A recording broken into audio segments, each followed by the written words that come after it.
no fundo, acho que nunca nenhum de nós é maltratado pelo país da gente. É maltratado por um certo tipo de gente do país da gente, quer dizer, por uma certa classe social, por exemplo. Né? E a classe social dominante, a mais fechada do país da gente, essa não me quer bem. E eu reconheço o direito que ela tem de não me querer bem. E às vezes eu acho exagerado, mas entendo. Eu entendo que não me queira bem. Por isso mesmo é que eu não tenho mágoa nenhuma, entende? O golpe de Estado me trancafiou, me excluiu da universidade, fez uma série de perseguições a mim, inclusive quando eu estava fora já do país, no exílio, perseguiu minha família, minha mulher, minha primeira esposa, meus 2 filhos, meninos. E nada disso me faz triste nem magoado com o povo brasileiro. Quem fez isso foram alguns coronéis e alguns generais, nem sequer todos. Me render a isso é que não me satisfaz. Está entendendo? Quer dizer, eu constato que cada vez mais as dificuldades para você fazer uma luta em favor dos oprimidos é pior. Cada vez mais é difícil, é mais difícil. Mas isso não me leva a capitular. Entende? O que eu reconheço que temos que mudar, mas o que eu não aceito é que nunca mais podemos mudar. Está entendendo? Quer dizer, essa história, isso é um fatalismo nefasto. Entende? Eu conheço os discursos neoliberais que falam de que o mundo se encheu hoje, os discursos que falam na morte da história, porque, afinal de contas, a história, no fundo, para eles e para esse discurso, era a história do capitalismo. Eu não aceito isso, entendeu? Eu entendo a ideologia que está aí por trás, mesmo quando se diga que já não há ideologias. Agora, as análises eu acho que são em grande parte boas e bem feitas, mas o que eu não aceito é a conclusão, entende? Quer dizer, diante dessas análises, até homens que foram de esquerda ontem, hoje convertidos ao discurso neoliberal, passam a ser puramente pragmáticos. Então, agora, a educação para esses pragmáticos é simplesmente a educação que forma tecnicamente o operário. Para mim, isso é, do ponto de vista de uma teoria do conhecimento, um absurdo, porque isso seria castrar a metade do homem. O homem e a mulher, nós somos muito mais do que o discurso neoliberal diz. Não? Então, eu acho que a educação deve continuar uma educação criticizadora, quer dizer, uma educação que desoculta as verdades, mesmo reconhecendo que para mudar cada vez mais é mais difícil. Eu recuso cair no fatalismo a que o neoliberalismo nos leva. E eu digo, não. Eu sei que as respostas que se davam até 20 anos não servem mais. Mas o que eu não aceito é que não haja uma resposta. A gente tem que inventar novas respostas.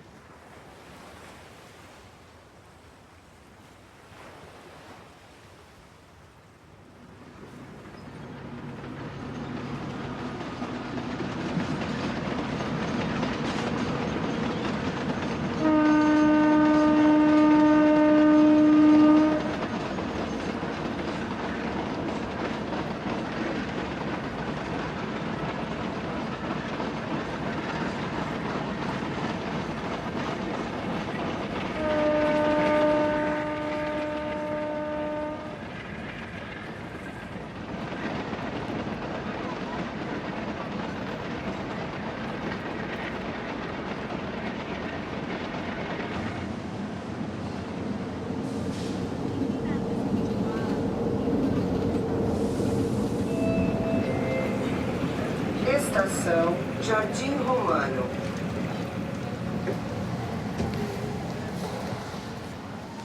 Ler o mundo, transformar o abecedário. Para um projeto político-pedagógico progressista, primeiro pego palavras próximas, poesia, Quando queremos cota, questionam, quá. Realizamos rebelião, resistindo o retrocesso reacionário. Saberes secundaristas sonhados, sempre seguidos, seja sentido samambaia, seja sapopemba. Tentativas transitivas travam trabalho, temos testemunhado. Tratamento tolerante transformam todos. Unir uns utópicos urgentemente, ultrapassando um sanfanista, utilizando unidade universal. Veredando via verborragia, vendo violência, vitimando vocês, vivas, vastas, valentes. Xenofóbicos xingam, xirogravuras, xamãs, xangôs, zumbi, zarpando, zeppelin, zelando, zoom. Alfabetizar amorosamente alcança amadurecimento. Aprendiz acolhido, atingindo assunção, assumindo autonomia. Beabá bancário, basta. Burocratização baronesa, botando baderna, bradando bando bolivariano. Competências curriculares, consultando comunidades, coparticipando, construindo conhecimentos críticos com curiosidade. Docentes dispostos, dialogando democraticamente, discente, descrente dos direitos disponíveis, emocionante. Escolas educando epistemologicamente, esperançosos, exigindo ética. Ética é estética. Formadoras, formadores freirianos, falas fundamentais. Formulações fatalistas fenece, fórmula farisaica. Gestão genocida gera grupos gentrificados, greves, guardas, gás, golpes, gol! Humanos históricos hoje habitando holisticamente, havendo humildade, habilidades híbridas humanizarão. Indago, impeachment, inexiste ideologia? Justiça, jeitinho, jogral, jovens juntos, lendo letreiros, lugares, leva a levantes latinos. Linguagem lírica, liberta, lapida. Memorização, método mecanicista maligno. Melhoraram o magistério, mas ministérios malvados mercantilizaram. Neoliberais negam o nivelamento nacional, não noticiam neutramente, negligenciam nossas narrativas. Obstruiremos obstáculos obscuros, ofuscando o ódio. Opressores, omissos, ordenamos. Ouçam os oprimidos.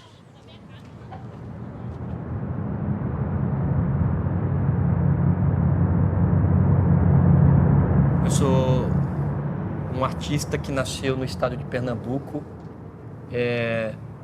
e migrei para São Paulo na década de 80. Eu tinha aproximadamente 16, 17 anos e fui empurrado para São Paulo, para o Sudeste, em função de todos os desdobramentos que o brasileiro sabe. Hoje está muito melhor o Nordeste, mas na década de 80 era um absurdo você conviver de arte. Era um absurdo você, inclusive, se alimentar com uma boa qualidade, porque as condições eram precárias, as condições eram nefastas.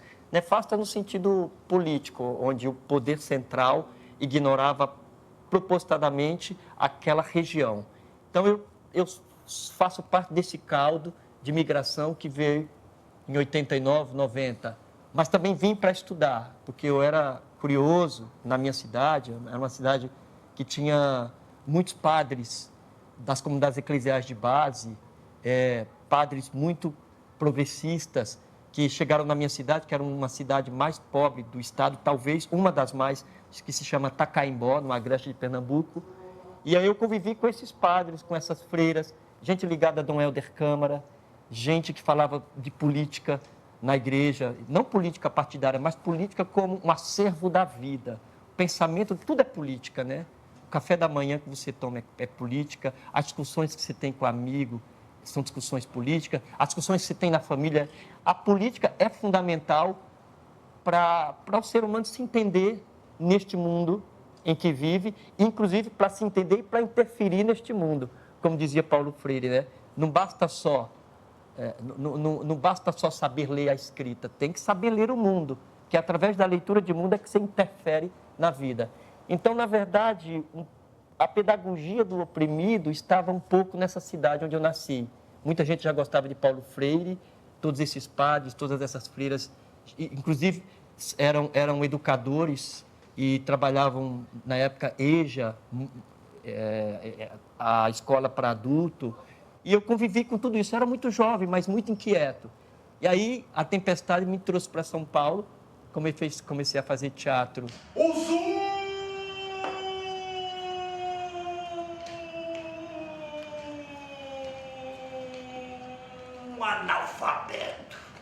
Analfabeto, bruto carvão, gente riscada nos cadernos, gente corroída no escuro, gente riscada, gente bruto carvão, gente. Em certo dia em que eu penso em minha gente e sinto assim todo meu peito desapertar, porque parece que acontece de repente, feito um desejo de eu viver sem me notar. Aí me dá uma tristeza no meu peito, feito um despeito de eu não ter como lutar. E eu que não creio, peço a Deus por minha gente. É gente humilde e de vontade de chorar. Deus, escutaste esse lamento aqui? O fato da música estar sempre ligada à cena, uma preocupação com o desenvolvimento do ser poético, né? Se a gente pode falar assim, isso é de um texto do Drummond sobre as escolinhas de arte, o desenvolvimento do ser poético, né? E uma preocupação com a política, com a relação de estudo com a política, né? Um desejo de não realizar uma separação entre essas três coisas, entre arte, entre a vida pessoal, entre a política. E aí disso nasce o Tijolo. E o Ledores é uma peça sobre o Paulo Freire, mas a gente não conta a vida do Paulo Freire, né? Ele não é uma peça biográfica, nem uma peça que reproduza textos dele. Então, ela é fruto de um encontro com esta obra, né?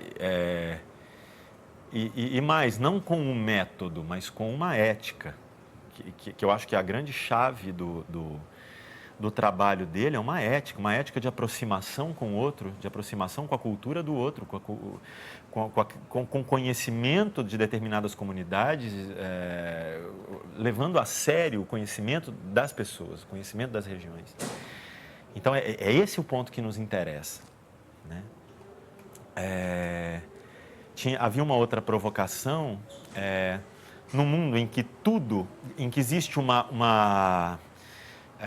é que eu vou dizer isso? Uma incitação à fala, uma incitação compulsiva à fala. Você deve falar de tudo, opinar sobre tudo o tempo todo, né? Como é que a gente faz o caminho oposto? Qual é a palavra que vale a pena ser dita, né? Quer dizer, qual é a palavra que realmente, dentro dessa enxurrada, desse palavrório sem fim, vale a pena ser dita? Ela é uma palavra que seja altamente significativa.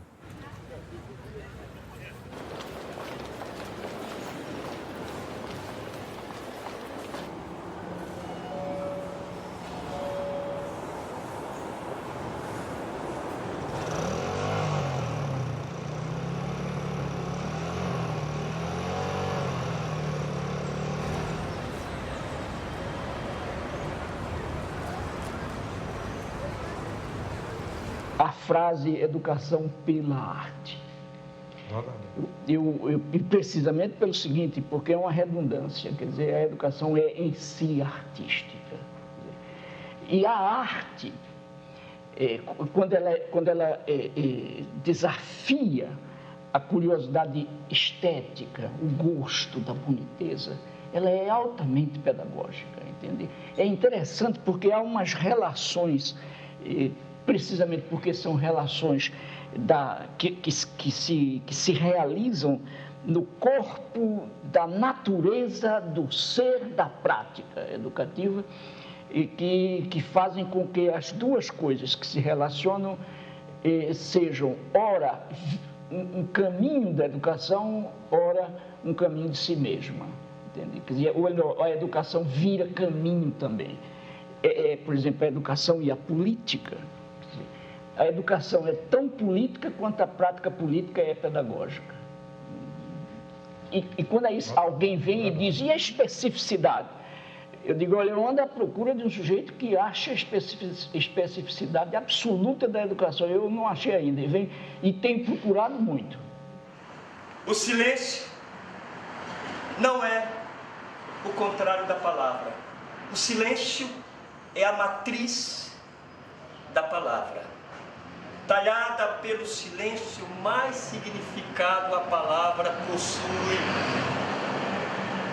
Vazio é a palavra mais bonita que existe porque não tem nada.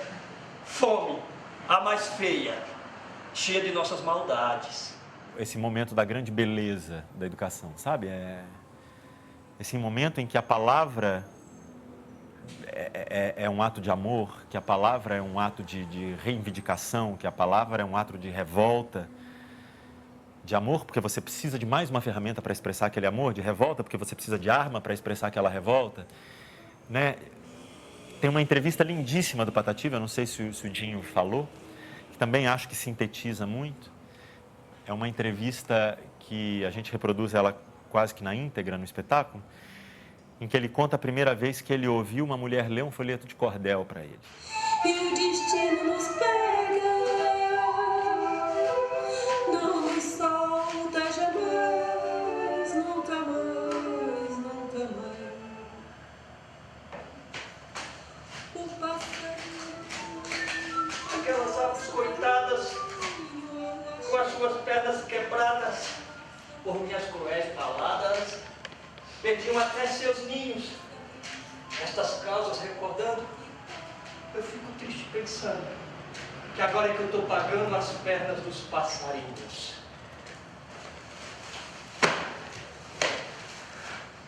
A gente matava, a gente mata, a gente matava, quase que não era com tanta precisão comer aquela carne, e sim pela curiosidade, aquele prazer de matar, que é até mesmo uma crueldade.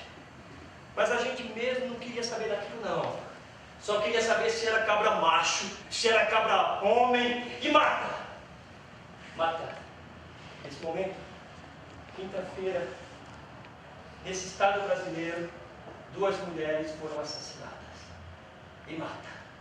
Mulheres da periferia, sobretudo, mulheres brancas, mulheres, e vai matando, você cabra macho, vai matando.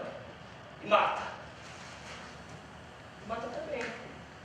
Asa branca, jacu, juriti, cotia, e outras das águas que nos invernos apareciam na beira da lagoa, mergulhão, pato do peito branco, patola e paturi.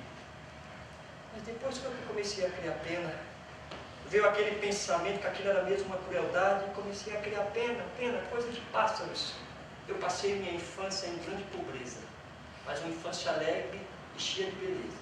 É que eu tinha 8 anos, Ana, quando eu vi pela primeira vez uma mulher lendo na minha frente um livro, um folheto de um cordel. Coisa que eu nunca tinha visto um livro, eu nunca tinha visto uma página do livro. E vendo aquela mulher ali, lendo para mim, eu fiquei encantado com aquela beleza, com aquelas rimas, aquela beleza de expressão, aquela linguagem. Tudo aquilo ficou tão embrenhado assim na minha cabeça, Ana, que eu disse naquela hora, eu preciso aprender a ler para ensinar meus camaradas, como diz aquela música que a gente conhece, eu acho. Vou aprender a ler para ensinar meus camaradas. E eu aprendi a ler. E depois que eu aprendi a ler, tudo melhorou. Depois da leitura pelaquela mulher, aos 8 anos de idade, eu, poeta Patativa do Assaré, passei de matador a imitador de passarinho.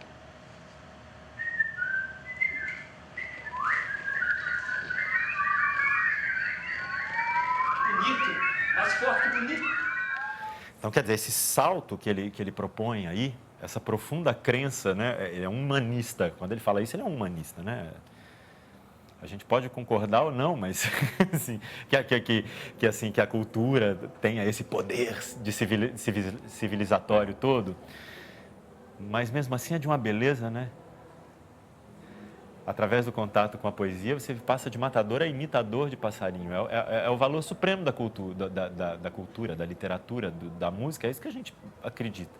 E o que a gente faz é por causa disso, né? A gente acredita que a gente é capaz de elaborar esse negócio que a gente chama vida, que é tão estranho às vezes, né? Ao mestre Paulo Freire com carinho, é tempo de educação. Acorda, meu Brasil! Um clarão reluz, mudança, salve a juventude. Criança, a fé que incendeia, futuro feliz, nação brasileira. Um clarão reluz, mudança, salve a juventude. Criança, a fé que incendeia, futuro feliz, nação brasileira.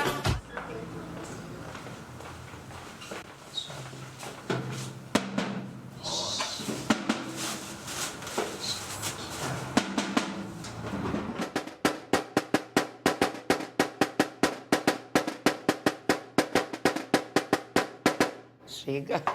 Em 98, né? Nós desfilamos em 99, mas em 98 a Maria da Penha hoje, infelizmente, ela não está mais no nosso meio, mas ela, uma grande estudiosa, foi nossa diretora de harmonia, uma líder negra, assim, onde ela sempre pregou a conscientização, né?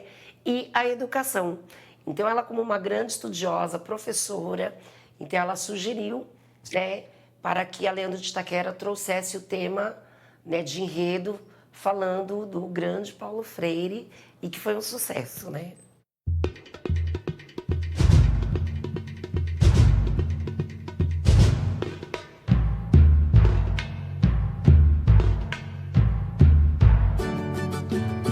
De vermelho e branco, eu vou a Leandro de Itaquera, meu amor. De vermelho e branco, eu vou a Leandro de Itaquera, meu amor. Ao mestre Paulo Freire com carinho, é tempo de educação. Acorda, meu Brasil! Um clarão reluz, mudança, salve a juventude. Criança, a fé que incendeia, futuro feliz, nação brasileira. Um clarão reluz, mudança, salve a juventude. Criança, a fé que incendeia, futuro feliz, nação brasileira. Associações, né, dos professores, sindicatos, enfim, eles abraçaram também a causa, como outras personalidades, artistas, né, inclusive políticos também. E assim, foi um grande desfile da Leandro de Itaquera, no Carnaval de 99. Nós tivemos, assim, uma aceitação excelente, nota 10, 10 e 10 pelo enredo, né, samba enredo, e foi um samba enredo que eu acredito que nós temos que relembrá-lo ou reeditar o samba, porque eu acho que é também um marco, né, no qual nós devemos estar sempre relembrando e tentando realmente para o nosso país, né, a gente tá repassando o que ele deixou de legado para nós, né, que é a educação, um salto para a liberdade. Acorda, meu Brasil, desperta para a felicidade. Eu quero amor, eu quero amar em liberdade. Acorda, Brasil. Acorda, meu Brasil, desperta pra felicidade. Eu quero amor, eu quero amar em liberdade. Mas hoje a Leandro tão bonita, ai, seu papel é de licença e mostra a realidade nua e crua. E o quadro negro, a nossa luta continua. A minha escola dá um salto no futuro.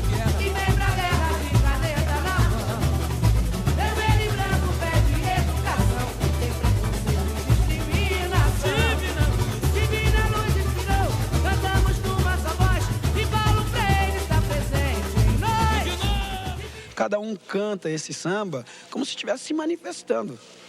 É a palavra dele, é ele quem está dizendo. Não é o autor, não é a Leandro de Itaquera. Até quem não desfila está cantando esse samba. Está cantando porque é o que eles querem dizer, é o manifesto que eles querem fazer. Vamos para a guerra de caneta na mão. Nós vamos fazer isso. Você não precisa ir lá bater em ninguém, dar porrada em ninguém, para que te ouçam. Então, é na base da caneta. Você aprendendo um pouco mais, as pessoas vão te ouvir mais. E a cultura, a arte em si, né, todo mundo aprende a ter uma disciplina, de ter horário, é um incentivo aí também a pesquisar mais, a explorar mais e começa espontaneamente, né, os nossos componentes, a nossa comunidade, a se despertar realmente para ter interesse, né, em todos os segmentos, na política, né, o conceito do que nós verdadeiramente somos dentro de uma sociedade, né, a gente desperta neles a importância de ser um cidadão. Então, tem tudo a ver com a educação. A gente pega o que a gente aprende dentro de uma escola, né, e o que a gente aprende dentro de uma escola de samba anda muito ali. Eu me sinto, assim, privilegiada e honrada, né? Tanto que no Paulo Freire, a maioria dos nossos componentes foram professores que vieram desfilar por conta desse tema. E foi a primeira vez que eles pisaram dentro de uma quadra de escola de samba. E ficou muita gente chorando porque não tinha mais fantasia, porque a gente tinha um limite, né? Então, assim, quando chegou próximo do carnaval, muitos professores, a gente quer desfilar, e infelizmente nós não conseguimos, né, atender a todos por conta que tínhamos um limite para colocar na avenida.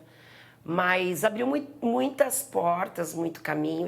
Paulo Freire conseguiu realmente, assim,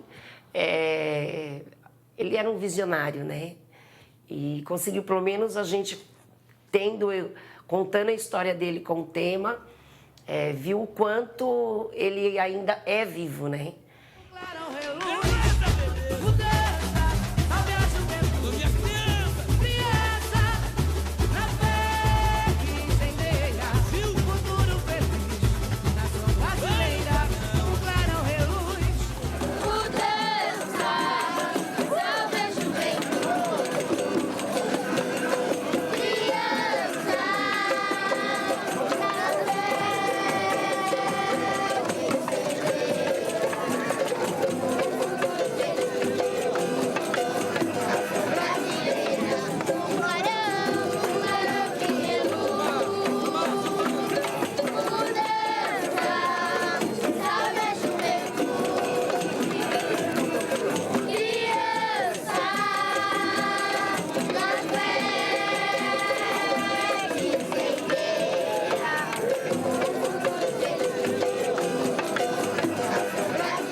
E aí falei, meu Deus do céu, esse cara que é humanista, é um ser político, é um ser de uma trajetória muito bela, é um agricultor. Eu tenho que fazer alguma coisa para ele. Eu tenho que fazer um trabalho que traga a Patativa do Assaré. Eu e o Rodrigo Mercadante damos o nome à Companhia do Tijolo. Por que Companhia do Tijolo? Porque o Patativa, ele estudou só 6 meses. E leu o mundo como ninguém, né? Porque a partir da sua realidade ele conseguiu dissecar o seu mundo, e dissecando o seu mundo ele sacou que tem muita injustiça, que tem o Brasil de baixo e o Brasil de cima, como ele fala. O Brasil de baixo, coitado, vive sempre renegado, o Brasil de cima sempre esmagando o Brasil de baixo, a luta dele era que o Brasil de baixo ressurgisse com uma força poderosa, não para esmagar o Brasil de cima, mas para dizer, olha, temos direito, temos poder e vamos lutar por esse poder e vamos conquistar. E aí eu falei, meu Deus do céu, esse homem, preciso fazer um espetáculo sobre esse homem, que estudou só 6 meses. E aí chegou Paulo Freire, a gente começou a ler Paulo Freire com a pedagogia da autonomia, pedagogia do oprimido, para compreender o Patativa do Assaré. Então, o tijolo é uma palavra geradora, acho que vocês já ouviram falar que nas suas aulas, o Paulo Freire, com a sua filosofia de vida, com a sua sensibilidade, com a sua utopia, ele trabalhava as questões concernentes aos trabalhadores. É tão lindo isso, é tão bonito, é tão profundo isso. Você, o educador ou o artista, digamos assim, não ignorar quem está perto e formar e trabalhar junto com essa figura que está perto, trabalhar os seus anseios a partir de você, trabalhar a libertação, digamos assim, a quebra das correntes a partir de você. Não é lá, é aqui, é aqui. Tem até uma música que eu gosto muito, que a gente canta numa vez do Klaus, que é uma... Eu acredito que o mundo será melhor quando o menor que padece acreditar no menor. É isso, é aqui. Eu gosto dessa frase, essa música diz muito de Paulo Freire. É quando eu que sofro, eu que padeço, a minha força vem de ti. Esse é um encontro. O encontro dos sofrimentos, o encontro das agruras, mas um encontro de força, de luta. Nos olharmos e darmos as mãos e vamos lutar juntos. Porque são os mesmos sofrimentos. E vamos aprender a ler junto. Aprender a ler para ensinar meus camaradas. E não aprender a ler gramaticalmente, como muita gente faz por aí, não. Paulo Freire, ele não leva a gramática. E pode até levar. Mas eu acho que Paulo Freire leva, sobretudo, a história de cada um. Você já imaginou o que é você ficar trancado na biblioteca dele lendo uma manhã todinha um livro que às vezes é chato, que o sujeito não entende? É por isso que muita gente também acha que os livros são muito difíceis logo no começo, porque não querem fazer força. No fundo, nós não temos aprendido, não temos sido ensinados a ler. A leitura é uma coisa muito mais séria e muito mais profunda do que passear sobre o texto. Isso não é ler. Quer dizer, no mínimo, ler é reinventar o lido, é reescrever o lido, entende?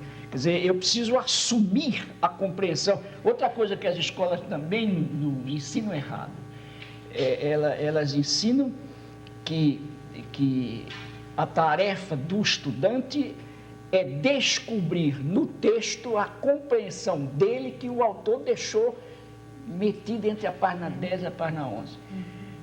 Não é isso, quer dizer, o leitor tem também a leitura da inteligência, tem a tarefa da inteligência, de produzir a compreensão do texto do autor.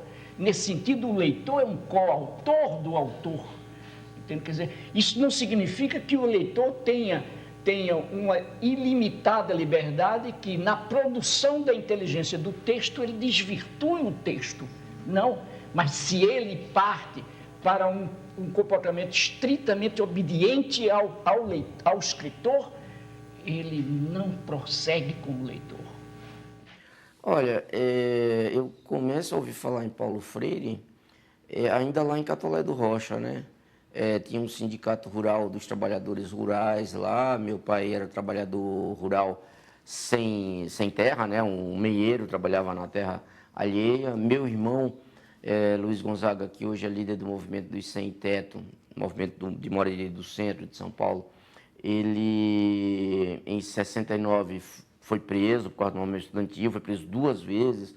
Então, ali, eu ainda criança começo a ouvir falar nesses nomes, né? Paulo Freire, Julião, Miguel Arraes, Leonel Brizola, João Goulart. E pouco a pouco eu vou ficando adolescente, assim, e vou tomando mais tenência sobre a existência desse homem, que um educador nascido no Nordeste, ali perto de mim, né? Ele pernambucano, eu paraibano, e que propôs um ensino que, na verdade, era um aprendizado. É você reconhecer, saber onde já existia. Isso, para um adolescente, do sertão, da Paraíba, é uma luz imensa, é um sol que se abre, que aparece, né? Todas essas propostas horizontais, assim, né?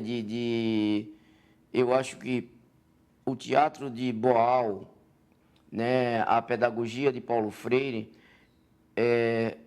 eles nos ensinam muito sobre a relação humana, né? Desde assim, o adulto com a criança, né? Uma criança não é um livro, um caderno em branco que você vai lá e vai escrever. A criança, ela lhe ensina muito, você aprende muito junto com ela. Então, esses jogos, né, entre o educador e o educando, em que todos estão aprendendo, eu acho que isso é para sempre. E não precisa a gente ir buscar, sei lá, Piaget, buscar não sei quem, não sei onde. Nós temos muitas referências boas aqui. Acho que Paulo Freire é a melhor delas. E é algo para sempre. Não é uma coisa que se extinguiu no tempo, que ficou mais fraca no tempo. O próprio tempo que a gente vive hoje mostra que Paulo Freire é muito atual. As pessoas hoje, eu acho que elas têm pouco instrumental de questionamento. E aí saem agindo feito loucas. Porque não é possível falar, no meu entender, em simbolismo, sem falar em sonho, sem falar em utopia, sem falar em desejos, sem falar em aspirações, mas também sem deixar de falar na ideologia diabólica do fatalismo que nega o sonho. Esse gosto de sonhar, esse gosto indomável de mudar o mundo para fazer justiça a quem vem sendo injustiçado e também justiça aos que vêm injustiçando. Porque não é possível justiçar apenas fazendo feliz a vida dos injustiçados. É preciso que os que injustiçaram se assumam, quer dizer, como autores de contravenção. Mas nos encontramos na Praça Benedito Calixto uma vez, e ali eu só o observei. Fiquei assim, olha, é o Paulo Freire. Caramba, é o Paulo Freire. Então, mas aí fiquei quieto. E depois encontrei com ele. Depois me encarregaram de fazer umas perguntas para ele, porque foi uma entrevista em que nós não nos encontramos. Eu falava as perguntas e depois ele respondeu e tal. Mas depois nos encontramos. Acho que de novo na Benedito Calixto eu abordei e tal. E aí ele ficou muito feliz, agradeceu pela canção e tal. E nós ficamos de nos frequentar. Porque ele falou, não, eu gosto de receber lá em casa, de tomar uma cachaçinha, já sei que você toma também, e tal. Por isso que eu acho que a gente encontrou na Benedito Calixto. Era uma figura muito generosa, assim, sabe? Não era um programa, assim, o programa Paulo Freire, alguém que na intimidade é assim, mas quando vai para publicamente, aí ele aparece de um outro jeito.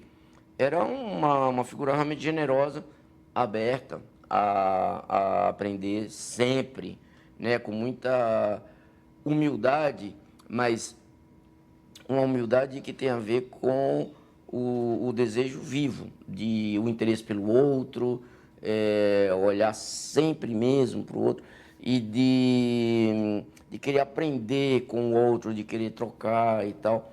Acho que é um nome que para a América Latina, para a África, né, para todos os lugares onde se praticou ou onde se via praticar uma educação libertadora, estará ali na frente.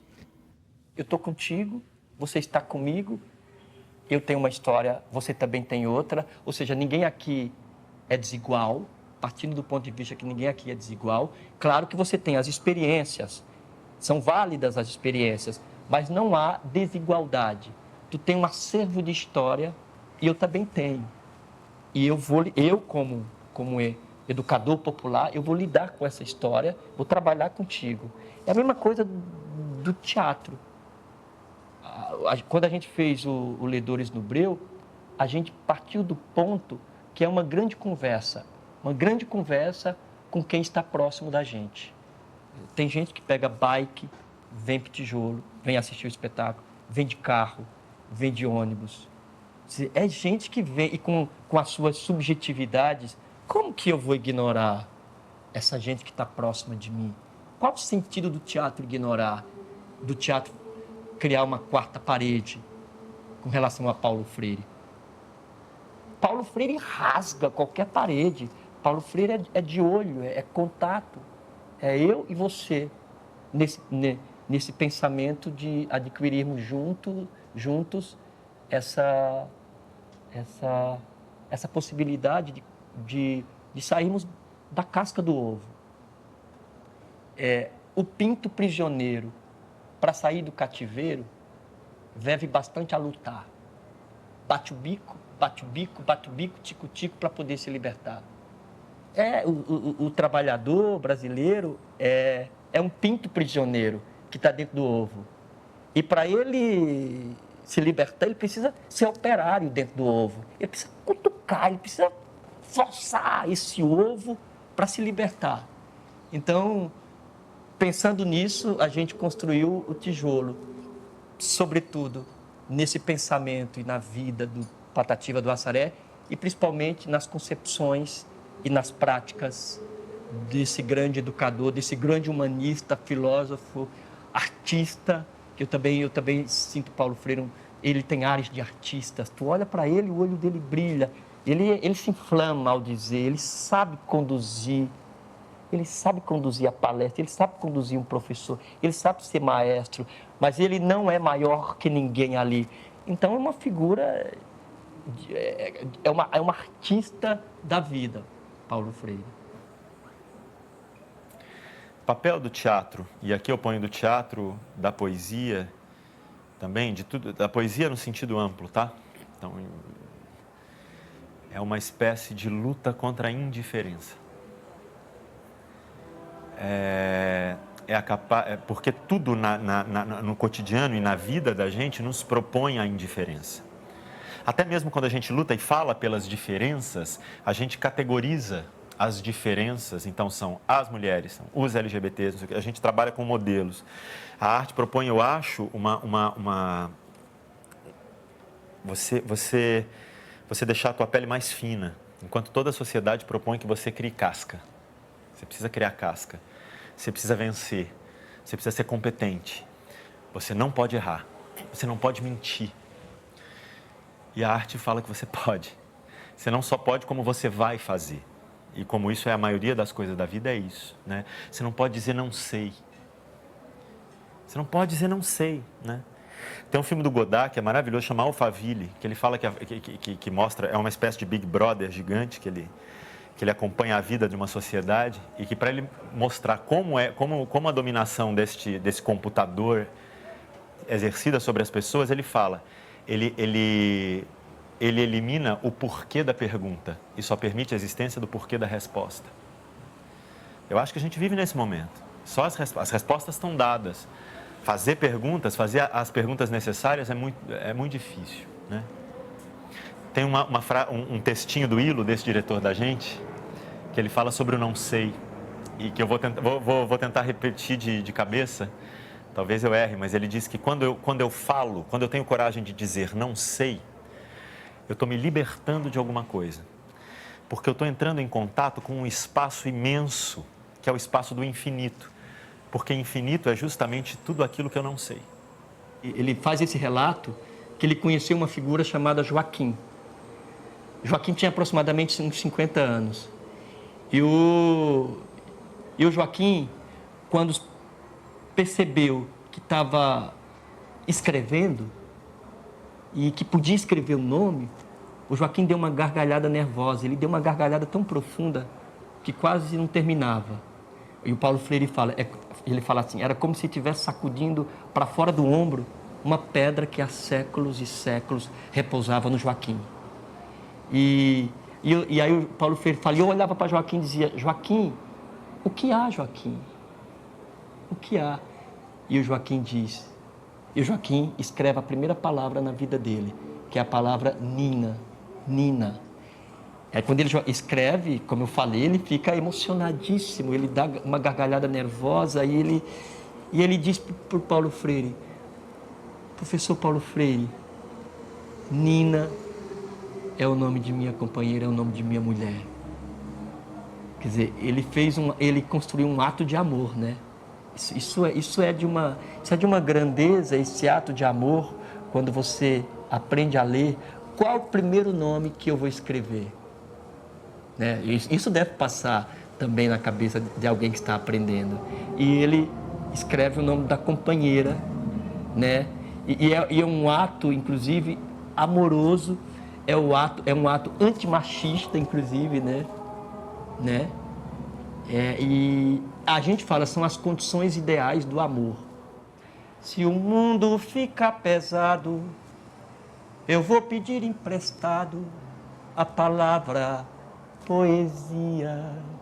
Se o mundo emburrecer, eu vou rezar para chover palavra sabedoria. Se o mundo anda para trás, vou escrever num cartaz a palavra rebeldia. Se a gente desanimar, eu vou colher no pomar a palavra teimosia. E se acontecer afinal de entrar em nosso quintal a palavra tirania, pegue o tambor e o ganzá, vamos pra rua gritar a palavra utopia. E se acontecer afinal de entrar em nosso quintal a palavra tirania, pegue o tambor e o ganzá, vamos pra rua gritar a palavra utopia. Paulo Freire é a nossa grande realização, é a nossa grande utopia. Eu cito Paulo Freire, é engraçado porque ele tinha, depois ele mesmo me disse que ele tinha muito orgulho dessa canção, e Dona Anita também me dizia, nossa, ele sempre que tem visita em casa, ele põe para tocar essa música. Disse, aquele menino novo, lá de Catolé do Rocha, da Paraíba e tal. Imagina, um menino que eu nem sabia que me conhecia, fez uma música em minha homenagem e tal. Né? Na verdade, eu pego a figura do Paulo Freire, né? Como uma figura em movimento, né? Que diz a cigana analfabeta lendo a mão de Paulo Freire. Então, os dois estão aprendendo um com o outro. É Paulo Freire aprendendo com a cigana analfabeta, a cigana aprendendo com ele. E acho que ele gostava disso, para além da citação direta assim, ao nome dele, ele gostava de ser colocado nesse lugar. Como assim? Então quer dizer que tem uma analfabeta que está lendo o meu destino, tá? E creio que o destino dele foi muito ligado a essas questões do não saber, sabendo.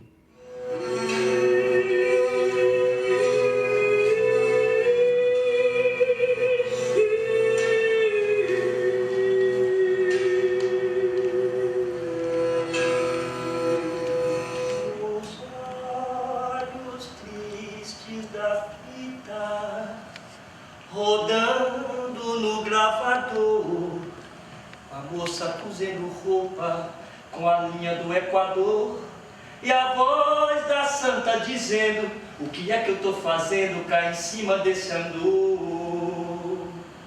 A tinta pinta o asfalto, enfeita a alma, motorista, é cor na cor da cidade, batom no lábio nortista, olha, vê tons tão sudestes, e o beijo de voz me nordestes, arranha-céu da boca paulista, cadeiras elétricas da baiana, sentença que o turista cheire, eu sem amor, os sem teto, os sem paixão, sem alqueire, no peito do sem peito, uma seta, e a cigana analfabeta, lendo a mão de Paulo Freire, no peito